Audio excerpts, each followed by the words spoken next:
어떤 형제 얘기부터 시작을 해볼게요. 이 형제는 이제 도박 사이트를 개설을 한 거예요. 도박 사이트. 네. 그 형이 사이트를 개설을 하고요. 동생은 조직원을 모집하고 회원을 관리를 했습니다. 이 서버는 샌프란시스코에 두고 사무소는 중국에 두고 그리고 이제 한국의 호객들을 모아가지고 돈을 입금을 받으면 사이버 머니로 환전을 해주고 도박을 하게 합니다. 여기가 이제 굉장히 잘 됐어요. 잘 됐는데 잘 된 이유 중에 하나가 회전율이 굉장히 빨랐다고 합니다. 그래가지고 거기 들어간 그 온라인 카지노 고객들은 1분에도 여러 판을 칠 수 있었대요. 1시간 동안 그 카지노에서 도박을 하면 막 수백 판도 칠 수 있었다는 거예요. 그리고 또 하나는 이 온라인 사이트는 다단계 판매 조직의 수법을 도입을 했어요. 그래가지고 내가 만약에 다른 고객을 데려온다. 그럼 그 다른 고객이 베팅할 때 원래 수수료를 카지노가 가져가는 거잖아요. 근데 내가 데려온 고객이 베팅을 하면 그 사람의 수수료는 일부는 나한테도 오게 그렇게 만들었습니다. 그러니까 전부 다 이제 혈안이 돼가지고 잘 아는 사람들한테 소개해주고 네, 소비자로 등록을 소개를 하는 거네요. 네. 근데 이게 카지노 입장에서도 굉장히 영리한 정책이었죠. 왜냐하면 다른 사람을 데려올 정도로 도박에 중독된 사람은 그 수수료 받아도 그 수수료로 또 도박을 해요. 네. 결국은 그냥 다 자기네 수입이 되는 거예요. 그래서 2008년에 열어가지고 2009년 중순까지 1년 6개월 동안 이 카지노를 운영을 했는데 네. 벌어들인 수입이 170억. 네, 한 달에 10억 조금 못 되게 벌어들인 거고 그건 수익이고 매출, 그러니까 통장에 찍힌 것만 매출을 보니까 1,500억이 넘었어요. 와, 1,500억. 1년 반 만에. 네. 경찰도 알았죠. 이 사이트 개설하고 다음해 초쯤에 이 수사를 들어가요. 수사를 들어가서 2달 동안 계좌를 406개를 추적을 했다고 해요. 그런데 환수한 돈은 수익금 170억 중에 3억 8,500만 원 정도에 불과했다고 합니다. 근데 그 많은 도박 자금들 어디로 간 거예요? 그러니까요. 이거를 부동산 투자를 하면 적발될 우려가 있고 금융계좌를 통해서 관리를 해도 역시 적발을 당할 것이고 그래서 돈이 이제 모이면 족족 다 현금화를 했어요. 현금화. 현금화. 근데 이거를 이제 자기들이 잡힐 수도 있으니까 어디다 보관을 해야 되잖아요. 네. 이 형제는 근거지가 인천이었는데 누나가 전주에 살고 있었어요.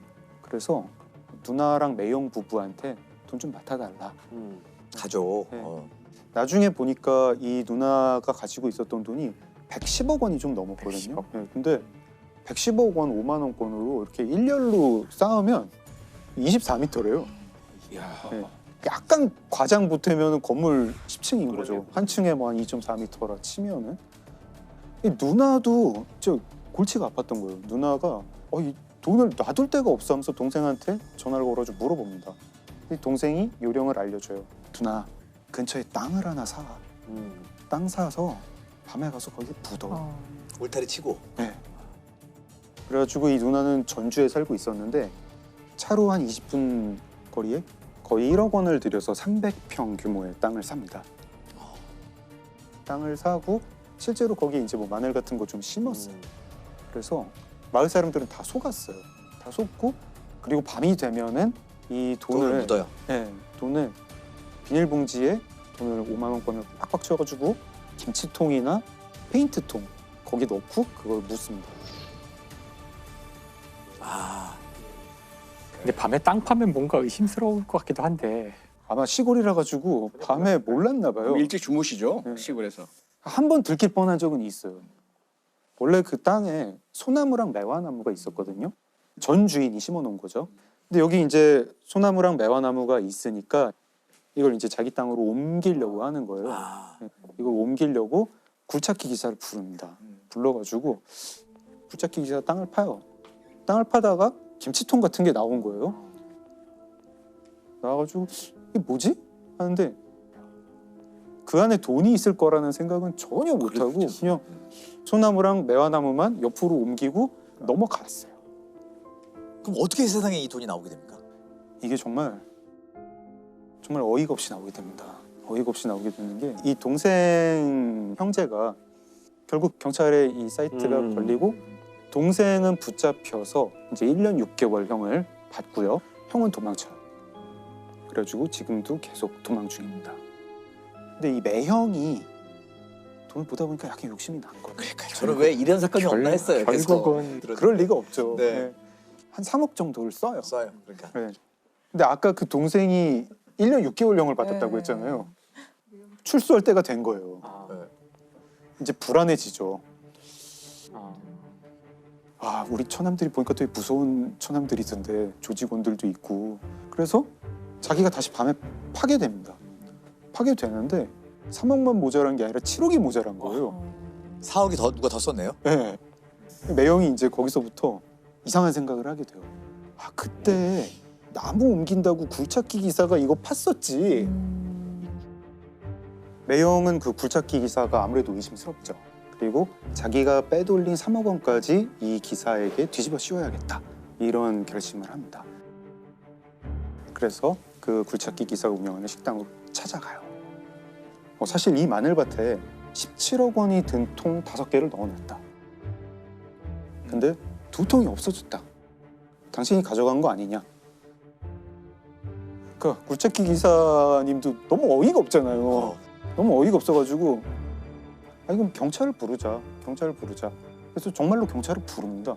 네, 큰 실수를 한 거죠. 전북 김제의 한 마늘밭입니다.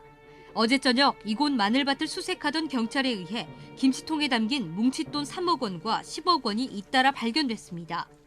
묻어둔 돈 가운데 최근 7억 원이 없어진 것을 알게 된 이 씨가 밭에서 작업을 했던 굴착기 기사 안모 씨를 의심하면서 사건이 드러났습니다. 추궁을 참다 못한 안 씨가 경찰에 신고했기 때문입니다. 그 순간에 이 매형이 정말 아차했을 거예요. 그렇게 누나 부부가 숨겼던 돈 찾았는데 110억 7,800만 원이었습니다.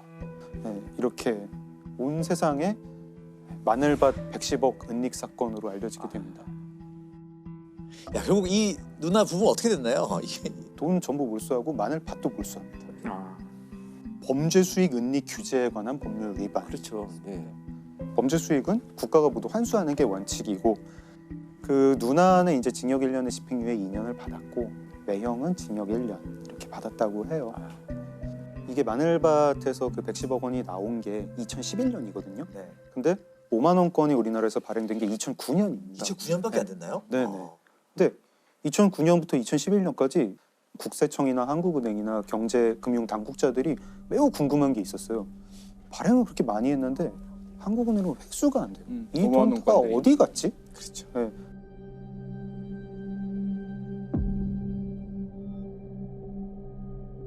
예, 근데 이 마늘밭 사건이 터지면서 범죄 조직이 5만 원권을 자금 관리용으로 쓰고 있다. 이게 증거가 나온 거죠. 5만 원권 지폐가 검은 돈으로 전락하면서 시중에 5만 원권이 회수되는 건 10장 중 3장에 불과합니다. 5만 원권이 비자금 용도로 쓰인다는 분석도 많습니다. 실제로 범죄 현장의 증거물은 대부분 5만 원권입니다. 지금도 5만 원권은 별로 회수율이 높지 않습니다. 이게 이제 현금이라는 게 참 장점 단점이 다 같은 건데 익명성인 거죠. 그렇죠. 네. 그렇죠. 쓰는 사람한테는 익명성이 있으니까 사생활이 보장되는 거고 돈의 흐름을 파악해야 되는 정부 입장에서는 그 익명성이 되게 단점인 거죠. 그렇죠. 근데 이 지하 경제를 사소하게 봐서는 안 되는 게 결국은 어떤 사람이 세금을 만약에 현금을 통해서 덜 낸다. 세금 제대로 내는 사람이 손해를 본다는 의미입니다. 그렇죠. 네, 조세의 형평성이 무너지는 거죠. 그렇죠. 네. 건강한 사회 한 축이 투명한 경제 활동이라는 점 늘 명심해야 될 것 같습니다.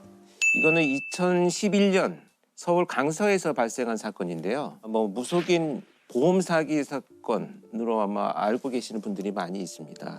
2011년 12월 31일에 119로 누군가 전화를 합니다. 예, 누구세요? 이분이 좋아지잖아요. 의식 상태 안 좋아요? 없어요. 이런 신고를 받고 이제 구급대가 이제 현장으로 갔죠.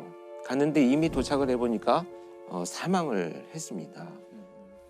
그렇게 갑자기 급사한 것으로 사망 처리가 되고 사건은 끝났는데 그로부터 4개월 뒤에 보험사에서 경찰청 장기미제 수사팀에 의뢰를 하는데요. 한 분이 돌아가셨는데 사망하기 한 2달 전에 정말 거액의 보험에 가입을 했다. 무려 33억 원을 지급을 했다는 거예요. 수사가 개시가 됐는데 점차 이제 의심스러운 정황들을 찾아냅니다. 이 사람의 생활에 비해서 엄청난 보험금을 계속 지급을 했다는 이제 정황이 나왔죠. 그리고 장례를 치르지는 않았어요. 갑자기 다음날 화장을 그냥 해버렸습니다. 그럼 더 이상합니다. 더 결정적인 것은 이 보험금 수령액이 부모님으로 되어 있었는데 네. 딸이 사망한 것을 모르고 있었는 거예요.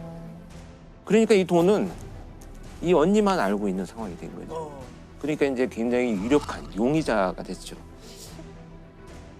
그래서 이제 잠복도 하고 또 미행도 하고 이제 추적 수사를 막 합니다.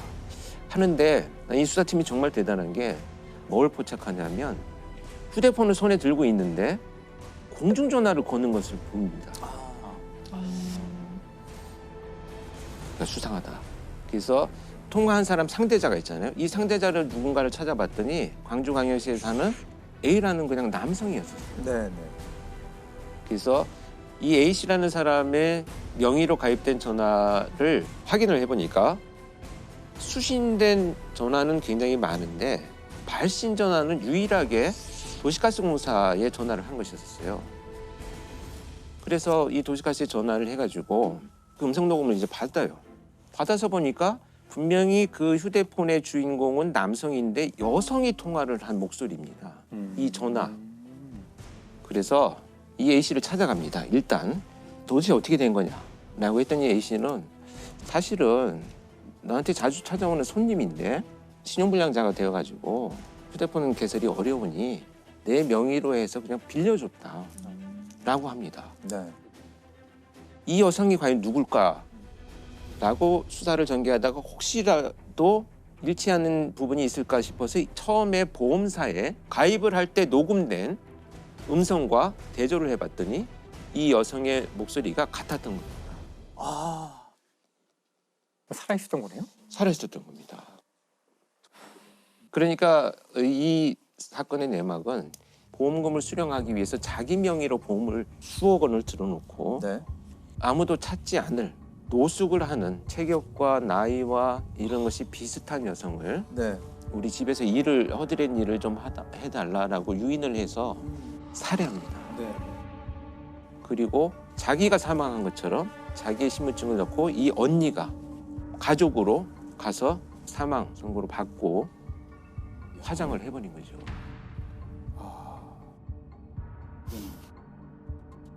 경찰이 이 아파트에서 붙잡은 여성은 지난해 12월 사망한 것으로 신고된 무속인 44살 안모 씨. 안 씨는 부동산에 투자했다가 큰 손해를 입자 보험 사기를 모의했습니다. 무슨 영화 같은 있네요. 결국 형량은 어떻게 됐나요? 보험 사기나 이런 것들로 7년을 선고받습니다. 여성을 유인한 것은 인정을 합니다. 그리고 범행을 저질렀다라고 하는 것까지는 정황상으로 인정을 하는데 살인이 인정이 안 됐죠 아마? 왜냐하면 가장 중요한 지금 시신이 발견되지 않았기 때문에 끝까지 본인은 법정에서 부인을 하고요. 이 시신이 없고 살해의 방법이 없기 때문에 재판장에서 이것을 인정 못한다는 거예요. 초기에 이제 많은 정보들을 이제 놓쳤던 사건이죠.